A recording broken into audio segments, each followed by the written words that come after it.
Hallo en welkom. Ek vertrou dat ons tyd saam vandag vir jou sal goed wees. Soos ons met ontvanklike harte na die skrif draai om dit te hoor waartoe die Here ons nooi. Lees saam met my ons skrifgedeelte vir hierdie week. Hy het aan jou mens bekend gemaak wat goed is. Wat anders eis die Here van jou as om net te doen wat reg is, om troue liefde te bewys en om nederig die pad saam met jou God te loop. Ek wonder wat in jou gebeur as jy hierdie woorde hoor. Nou, een moontlike reaksie is dat ons dit hoor en met koppe wat knik instem. Ons sê, ja natuurlik, dis reg. Maar dan as ons eerlik is, ons leef dit nie altyd nie. En dalk is daar 'n paar redes hoekom dit die geval is. Eerstens, maak ons soms ons geloof net geestelik en persoonlik. En ons verskraal die lewe saam met die Here tot by my gebed, my Bybel lees, my besluite en optrede wat net my lewe raak. Alles wat buite die kring van spiritualiteit lê, lyk asof dit nie deel is van my geloof nie. Of dalk tweedens, kan ons maklik dink dat om geregtigheid na te streef, dis iets vir die toekoms.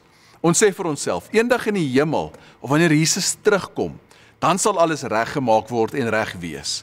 En ons vergeet dat dit nie net 'n eendag 'n uitnodiging aan my is nie. Dit is nou, sy koninkryk is hier. Of derdens, kyk ons na die gebrokenheid van ons wêreld en samelewing en ons dink, my klein dade gaan nie 'n verskil maak nie. Armoede en ongelykheid, korrupsie, geweld, dit voel net te groot. En so voel ons verlam.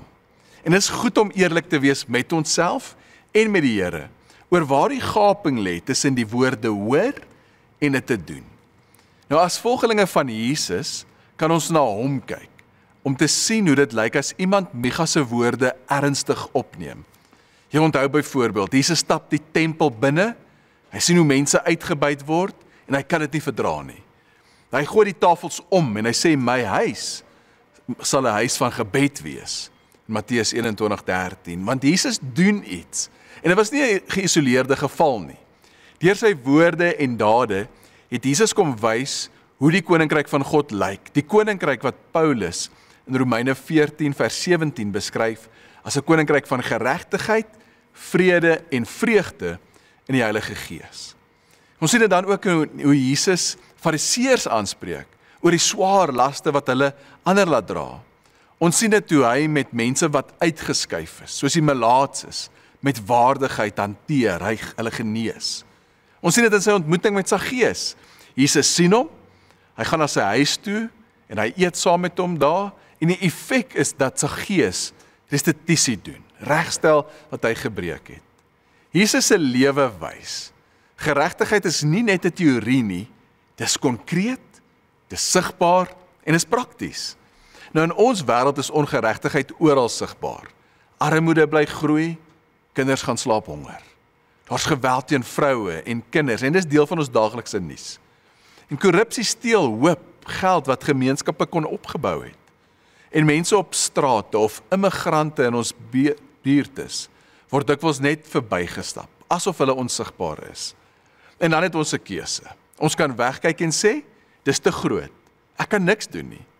Of ons kan ons geloof beperk tot, ek en God, ek is geestelik reg, ek gaan hemel toe. Of ons kan die roepstem hoor, doen reg. Nou wat keer ons? As ons eerlik is, huiwer ons om reg te doen. Want dit ontwrig ons gemak. Dit kan ons vriende kos, ons kan mense kwaad maak. Of selfs, soms weet ons net nie waar om te begin, of hoe om dit te doen nie. Maar is juis hier, waar ons moet onthou. Micha se woorde is nie 'n las nie. Dis 'n uitnodiging. Om reg te doen, is nie net 'n morele plig nie, dis die plek waar ons God se hart ontdek. Wanneer jy reg doen, wanneer jy iemand beskerm of help, wanneer jy daai klein daad van geregtigheid laat geskied, ervaar jy iets van God se koninkryk wat nou al begin het. Jy kry 'n voorsmaakie van die wêreld wat aan die kom is. En so hoef ons nie die perfekte antwoorde te hê of reuse projekte te begin om reg te doen nie. God vra dat ons net ons klein deel sal doen. Wanneer ek reg doen in my huwelik, by die werk, in my woonbuurt, dan word my geloof konkreet. En dit vra nie dat ek alles op my eie doen nie. Dit vra dat ek sal oop wees vir die Heilige Gees om my te lei. Wie roep U my om vandag te sien? Waar is 'n klein daad van reg wat ek kan laat gebeur? Ek dink aan die onderwyseres, wat in 'n informele skool haar werk doen. Sy wat haar lewe lank klas gegee het in 'n gebou waar die dak lek, waar die boeke skaars is.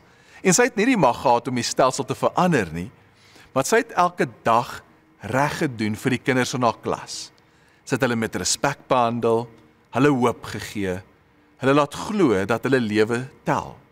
En vir die wêreld lyk dit klein, maar vir daai kinders was dit alles. En dit is wat dit beteken om reg te doen. Dit is nie altyd groot en dramaties nie, dit is soms eenvoudig, maar dra die geur van God se koninkryk. En ek wil jou nooi om vandag met die Here te vra, om jou te lei om ja te sê vir sy uitnodiging. Begin by die mense in jou wêreld. As jy iemand het wat vir jou werk, wees regverdig in hoe jy hulle behandel en betaal. En as jy 'n kollega of 'n kind sien wat onreg ervaar, wees 'n stem vir hulle. En soos wat jy deur die lewe beweeg, loop stadig genoeg om mense in die oë te kyk en met respek te behandel. En mag jy dan ervaar hoe die Here jou lei om reg te doen. Kom ons bid saam. Here, U ken elkeen van ons ten diepste. U weet wat dit soms moeilik vir ons maak om reg te doen. En Here, so bely ons, dat ons dikwels ons geloof verskraal tot net dit wat geestelik is, of net dit wat persoonlik is, of vir eendag. Maar Here, gee ons die moed om Jesus te volg, om U koninkryk sigbaar te maak deur hoe ons leef. Here, laat U koninkryk in en deur ons lewens kom. Amen.